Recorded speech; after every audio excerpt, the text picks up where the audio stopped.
پیارے بچوں السلام علیکم. میں محمد جیلانی شاہ بائز ہائی اسکول ترہگام سے 9th جماعت کے بچے جو ہیں وہ اپنی اردو کی کتاب نکالیں گے. Page number 121. یہاں کچھ سوالات ہیں جو آج ہم لکھیں گے. فیض احمد فیض کی غزل سے یہ سوال ہیں. آپ کی کتاب پر ہیں یہ سوالات صفحہ نمبر 121 پر. تو آپ اپنی کتاب کا صفحہ نمبر 121 نکالیں گے اور پہلا سوال ہے فیض احمد فیض کی شاعری کا موضوع کیا ہے.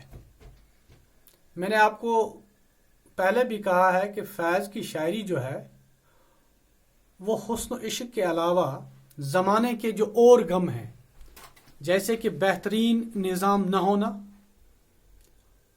مظلوموں کی شنوائی نہ ہونی اور ملک میں عدل و انصاف نہ ہونا، سماج کی برائیاں وغیرہ، یہ اکثر فیض احمد فیض کی شاعری کا موضوع ہوا کرتا تھا. میں نے اس کا جواب لکھا ہے فیض کی شاعری کا موضوع اکثر حسن و عشق کے علاوہ ایک ایسے نظام کو قائم کرنے کی طرف ہوتا ہے جہاں مظلوموں کی شنوائی اور غمزدوں کو خوشی نصیب ہو، پریشان لوگوں کے ساتھ انصاف ہو، ان کو خوشی نصیب ہو، مظلوموں کے اوپر جو ہے کہ ظلم نہ ہو، ان کی شنوائی ہو. فیض عوام کی محرومیوں اور مصیبتوں کو زبان عطا کیا کرتے تھے. یعنی کہ یہ اپنی شاعری کے ذریعے فیض احمد فیض اپنی شاعری کے ذریعے عوام کو جن مصیبتوں کا سامنا کرنا پڑتا تھا اپنی شاعری میں یہ ان مصیبتوں کو اس طرح حکام تک پہنچاتے تھے کہ اپنی شاعری اس طرح ایک طریقے سے اپنی شاعری جو ہے کہ وہ تیار کرتے تھے کہ تاکہ لوگوں کے جو مسائل ہیں، لوگوں کی جو پریشانیاں ہیں یہ حکومت تک پہنچ سکے، ان کی مصیبتوں کا ازالہ ہو سکے. تو یہ موضوع اکثر ہوا کرتا تھا فیض احمد فیض کی شاعری کا. دوسرا سوال ہے 5 تراکیبی الفاظ لکھیے جو اس غزل میں موجود ہوں. تراکیبی یعنی کہ ایک کے ساتھ جو دوسرا ملا ہوا ہو. بہت سارے الفاظ ہیں اس غزل میں، آپ خود بھی دیکھ سکتے ہیں. میں نے 5 لکھے: بہر خدا، سر کاکل جو آگے سے بال لٹکتے ہوں، سر کے جو آگے سے بال لٹکتے ہیں ان کو سر کاکل کہتے ہیں، اور جو سائیڈ میں کانوں کی طرف ہو ان کو کیا کہتے ہیں؟ ان کو زلف کہتے ہیں. کوئی یار، یار کا کوچا، یار کی گلی، سوئے دار، ہو گئی پھانسی کا فندہ، دیدہ تر. یہ 2 الفاظ ہیں، 2 لفظ ہیں، ٹھیک ہے نا. دیدہ تر، نم آنکھیں، یعنی کہ وہ آنکھیں جن کے اندر نمی ہو، یعنی کہ روتی ہوئی آنکھیں. یہ 5 تراکیبی الفاظ ہیں. اس میں اور بھی تراکیبی الفاظ ہیں اس کتاب میں، آپ ان کو خود بھی دیکھ سکتے ہیں اسی غزل میں. شاعر کا حوالہ دے کر درج ذیل شعر کی تشریح کیجیے. یہ اسی فیض احمد فیض کا شعر ہے. یہ سوال ہے شاعر کا حوالہ دے کر درج ذیل شعر کی تشریح کیجیے. شاعر کا حوالہ یہ ہے کہ یہ شعر جو ہے، یہ شعر کا کیا ہے؟ کب جان لہو ہوگی، کب اشک گہر ہوگا، کس دن تیری شنوائی اے دیدہ تر ہوگی. کب جان لہو ہوگی، کب اشک گہر ہوگا، کس دن تیری شنوائی اے دیدہ تر ہوگی. پہلے ہم شاعر کا حوالہ دیں گے. یہ شعر جو ہے فیض احمد فیض کا لکھا ہوا ہے. کس کا لکھا ہوا ہے؟ فیض احمد فیض کا. ضروری ہے، کبھی غالب کا شعر ہوتا ہے، کبھی میر تقی میر کا ہوتا ہے، کبھی فراق گورکھپوری کا ہوتا ہے. یہ آپ کو پتہ ہونا چاہیے کہ کس شاعر کا یہ شعر ہے. یہ ضروری ہے. تشریح جب آپ کرتے ہوں گے تو ضروری ہے آپ کو پہلے پتہ ہونا چاہیے کہ یہ شعر کس کا لکھا ہوا ہے.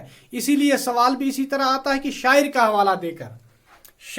حوالہ دے کر درج ذیل شعر کی تشریح کیجیے. تو شاعر کا حوالہ آپ تبھی دے سکتے ہیں جب آپ کو پتہ ہوگی کہ یہ شعر کس شاعر نے لکھا ہے. تو جو ہمارے سامنے شعر ہے یہ فیض احمد فیض کا لکھا ہوا ہے. کب جان لہو ہوگی، کب اشک گہر ہوگا، کس دن تیری شنوائی اے دیدہ تر ہوگی. دیدہ تر ہوگی. میں نے اس کا جواب یوں لکھا ہے. یہ شعر فیض احمد فیض کا لکھا ہوا ہے. کس کا لکھا ہوا ہے؟ فیض احمد فیض کا. جس میں شاعر اپنی روتی ہوئی آنکھوں سے مخاطب ہو کر فرماتے ہیں کہ ان آنسوؤں کا اثر کب ہوگا. اپنی روتی ہو، اپنی غمزدہ، شاعر میں حسن عشق کا معاملہ ہے، یا غمزدوں کی رہنمائی کا معاملہ ہے، یا مظلوموں کی شنوائی کا معاملہ ہے. ٹھیک ہے نا؟ جو میں نے آپ نے پہلے سوال میں لکھا ہے کہ شاعر کے موضوع اس شاعر کا کیا ہوتا تھا؟ حسن و عشق، ایک ایسے نظام کو قائم کرنے کی طرف اس کا اشارہ ہوتا تھا جہاں مظلوموں کی شنوائی اور غمزدوں کو غمزدوں کو خوشی نصیب ہو. غمزدوں کو تو انہی میں سے ایک چیز ہے جس کو لے کر یہ شعر فرمایا ہے اس نے، جس میں شاعر اپنی روتی ہوئی آنکھوں سے مخاطب ہو کر فرماتے ہیں کہ اس دن کہ ان آنسوؤں کا اثر کب ہوگا، کب شنوائی ہوگی مظلوموں کی، کب غمزدوں کو خوشی ملے گی، کب حسن و عشق کا معاملہ حل ہوگا، اور کب میری مراد پوری ہوگی. شاعر اپنے ارمانوں کو پورا نہ ہونے پر آمادہ پر آہذاری کرتا ہے، یعنی کہ میری مرادیں پوری نہیں ہو رہی ہیں.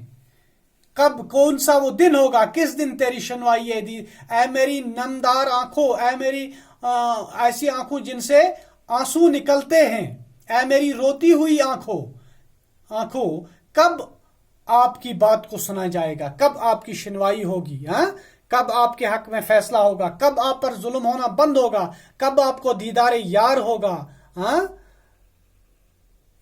کہ پورا نہ ہونے پر آہذاری کرتا ہے اور سوچتا ہے کہ اس کی مراد ہے یہ، اس کی مراد کس دن پوری ہوگی، کہ کس دن اس کی مراد کیا ہوگی اس کی. یا تو حسن و عشق کا معاملہ ہوگا، یا تو نظام کو بدلنے کا معاملہ ہوگا، یا تو مظلوموں کی شنوائی ہوگی، یا تو غمزدوں کو خوشی کا معاملہ ہوگا.